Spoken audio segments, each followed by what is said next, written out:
Shalom and good morning everyone. పరిశుద్ధులైన Elohim బిడ్డలందరికీ ఉదయకాల శుభవందనములు.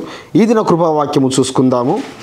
అపోస్తలుడైన పౌలు గారు సౌలు గారు రాసిన పత్రిక 13వ వచనం. ఎలోహిం యాషువా మెస్సయ నామమును బట్టి ప్రార్థన చేయువాడెవడో వాడు రక్షింపబడును.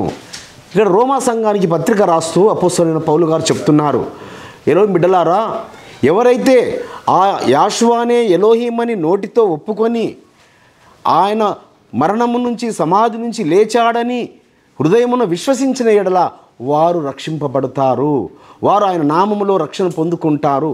కాబట్టి బిడ్డలారా, మీరు నిజముగా రక్షింపబడ్డారు అని అంటే మీ నోటితో ఆయనను ఒప్పుకున్నారు, ఆయన ఎలోహిం అని, ఆయన రక్షకుడని మీ హృదయంలో విశ్వసించారు, మన కొరకు ఆయన సమాధిని గెలిచి లేచాడని.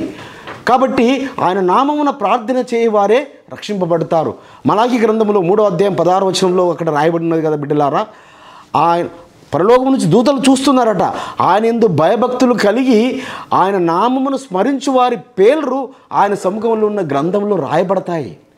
సో ప్రతి మోకాలు ఆయన నామమున వంగును, ప్రతి నాలుక ఆయనను ఒప్పుకొను అని లేఖనము రాయబడినది బిడ్డలారా. కాబట్టి ఆయన నామమును బట్టి స్వస్థత, ఆయన కీర్తన గ్రంథం 20వ అధ్యాయం 1వ వచనంలో ఉంటుంది, ఆయన నామమును బట్టి ఉద్ధరించబడము. అంటే మనం బాగుపడాలి అన్నా, మనము గొప్పవారం అవ్వాలన్నా, మన సంతానం గొప్పవారం అవ్వాలన్నా ఆయన నామమును బట్టే సుమా. ఆయన నామమును బట్టి ప్రార్థన చేస్తే, అనుదినము మనం ఆయన నామమును బట్టి ప్రార్థన చేస్తే మన బిడ్డలు బాగా అవుతారు, ఉద్ధరించబడతారు. కాబట్టి రక్షణ నీ ఇంటికి వచ్చింది అంటే ఆ రక్షణను నిర్లక్ష్యము చేయక ఆయన నామమున అనుదినము నువ్వు ప్రార్థన చేస్తూ ఉన్నప్పుడు, ఆ నామము స్మరిస్తూ ఉన్నప్పుడు నీ పేర్లు మరి ఆ గ్రంథంలో రాయబడతాయి. ప్రకటన గ్రంథము 9వ అధ్యాయం 4వ వచనంలో రాయబడిన మాట ఏంటనగా, ఆ ఉగ్రత దినమందు ఆయన నామము నీ నొసరి మీద కలిగి ఉన్న దాన్ని బట్టి ఉగ్రత నీ మీదికి కానీ, నీ కుటుంబం మీద కానీ, నీ వంశం మీదకి కానీ రానివ్వకుండా ఆయన కాపాడుతానని ఆయన వాగ్దానం ఇచ్చాడు ప్రకటన గ్రంథంలో, మరి యోహాను దర్శన గ్రంథంలో.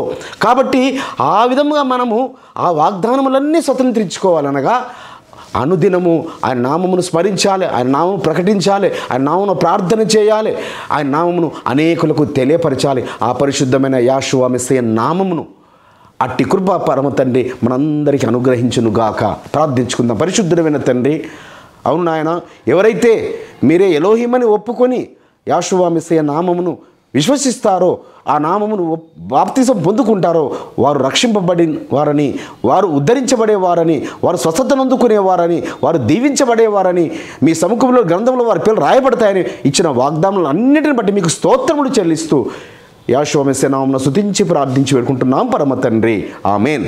మన పరలోకపు తండ్రియు, మన రక్షకుడును, విమోచకుడును, నాచారేయుడైన యాషువా మెస్సయ వారి దివ్య సముఖం నుంచి మీకు, మీ కుటుంబాలకు, మీ వంశాలకు శాంతి, సమాధానం, కృపయు నిరంతరము నిలిచి ఉండునుగాక. ఆమేన్.